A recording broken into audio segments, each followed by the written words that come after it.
should we now review the thing we both did? Yes, I think we should. Me and Liam have both seen Ant-Man and the Wasp. To be fair, this is mostly going to be you. Because you saw it ages ago and you can't remember. Yeah, I saw it 24 days ago. That's fine. I don't know if we don't need to go into like the details of it because it's spoiler free. Yeah. When you first watched it, yeah, we were chatting in our little like work chat thing. Yeah. And you said that you had I got the impression that you maybe not didn't like it, but that you had issues with it? No, not really. I thought it was okay. Yeah, I don't think I had any major issues with it. Okay. I wasn't sure. I think that was just like the impression I'd got from like one message, and then we couldn't talk about it because me and Dan both hadn't seen it at the time. Yeah. I think it's interesting, right, that most Marvel movies, I think, like we both kind of try and get to them quite quickly. But like this one, like, so firstly, I remember I was annoyed because it got this like month-long delay when it was released in the UK because of the World Cup. Yep. And I did go and see it like opening weekend, but I think it's interesting that like then another month pretty much has gone by before you've got around to seeing it, and it feels like that's okay. Like, it's not like Infinity War where you kind of had to see that like quite early on because it was just like so mammoth. This does like, excuse Infinity the pun, War was this so, feels very small. Yeah, Infinity War was very much a big picture Marvel movie. Like, yes, this is tying up shit from all the films. Yeah.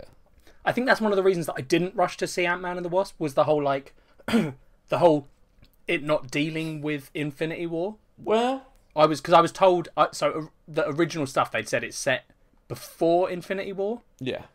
And that it wouldn't be particularly dealing with that. Yeah. So at first I was like, well, that's a negative. I've just seen Infinity War. Why the fuck do I want to go watch this film that has nothing to do with what I've just, like, this big event? Yeah. I was wrong because this film is good.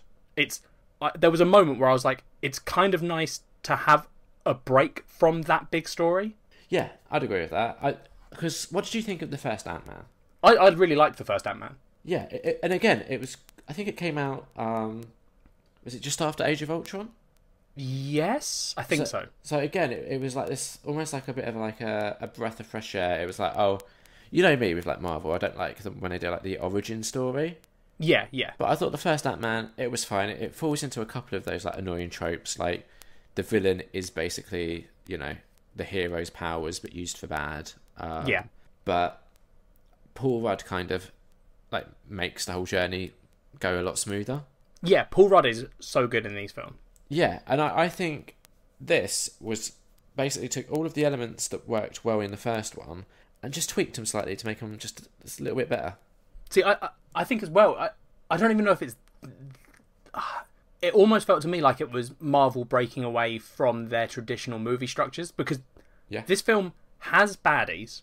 But doesn't have a proper, like, villain. There's no... Yeah, the enemy in this film isn't, like, a person. It's like a story thing. Do you know? I don't know if I'm explaining that right, but do you know what I mean? Like, there's an antagonist, but the antagonist isn't an enemy. Yeah. Like, there is, like, you've got the antagonist. I mean, there is a baddie, but there's like a few baddies, but none of them are like, oh, that's the main person that you're fighting. And they kind of like the main villain, Ghost, is that the one? Yeah. Isn't really like the film does what I like when these sort of movies do, where you see things from their perspective and you're like, right, she's a complicated villain. Yes, exactly. Yeah. I like that. Evangeline Lilly was good in the first one, but I just thought it was. I really want to see her in like a future like Avengers type movie, sort of, kind of alongside like Scarlett Johansson. You know that scene in Infinity War where all of the women like get together for a little fight moment? Yeah. In Wakanda? I want to see it like a scene like that with Evangeline Lilly in it as well. Because I don't know, I thought she was great and I'd like to see like almost like an all-female Avengers film. Yeah. I really like as well that in this film, I can't remember if she was like it in the first one, but she feels like she's the better like fighter than Ant-Man. That is the same in the first one because she trains him how to do that's true. And yes, stuff. Yeah. Because like there, like the way she fights compared to him, like he does, you can see that he's doing things that she does. Yeah. But he doesn't he does them like as like, you know, when he shrinks and like jumps into someone and then expands and does all that momentum shit. Yeah. Like her entire fights are just constant like shifting size. Yeah. And it's like I love watching that fight style because it's so intrinsic to the person's ability. Yeah, definitely. You know, whereas like I love Iron Man, but Iron Man is often like punching people and then occasionally shooting a laser. Yeah. Whereas this is very much like we can shrink, and in this world, when we shrink, we can keep our momentum and like basically fire people across the room. They like smartly use that. Yes, exactly. And use the environment as well. Yeah. I honestly, I thought this was a surprisingly good film, considering how I had for some reason reacted very negatively to the idea of it. Yeah.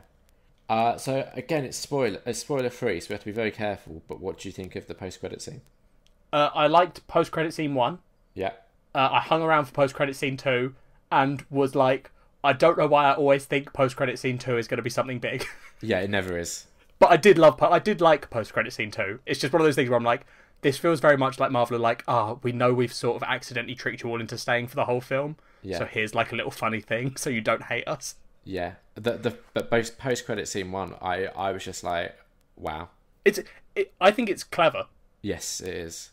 And yeah, I mean, it's interesting. For me, it was probably my favourite scene of the whole film. Oh, I don't know. I loved him. The scene where he was talking to his daughter. Yeah, that's something that I actually said in my Letterboxd review. Because you know how I normally don't really like kid actors in films and stuff. Yep. I thought in this one, they managed to like land on like the right side of sweet, and it wasn't like annoying. Yeah, I mean, his kid is fucking adorable. Yeah, exactly. She's like the loveliest little girl. I love as well the like relationship between him and his like ex-wife. Yeah, and also the stepdad. Yeah, I love. Oh god, because so often there are some scenes there that I'm just like, this is so adorable. Yeah, and I think I think he's sort of his character's got to the point where he doesn't mind it anymore. Yeah, because I think it's such just like overdone trope of like the evil stepdad. Yes. And like there are so many of the like 90s family movies, like you think of like Liar Liar, for example. There's others, but I'm not thinking of them right now. No, I just like that you get to see like a healthy family in a film. Yeah. Oh, Mrs. Doubtfire, that's the one I was thinking of. Yeah, good. Yeah, good point. But yeah, I did enjoy it. But for me, it was like 3.5 out of 5. Like it was enjoyable, but it wasn't like amazing or anything. See, I've been trying to figure out since I saw it earlier today whether I'm going to give it 3.5 or 4. Yeah. I think I'm swaying towards 4 because I had a good time. Yeah, and I think sometimes that like element of surprise helps. Like if you're expecting it to like not be great, and then it's not even necessarily great, but it's better than you was expecting. That kind of. I think I'll give it a 4. I think I'm going to give it a 4. Sounds good. Cool.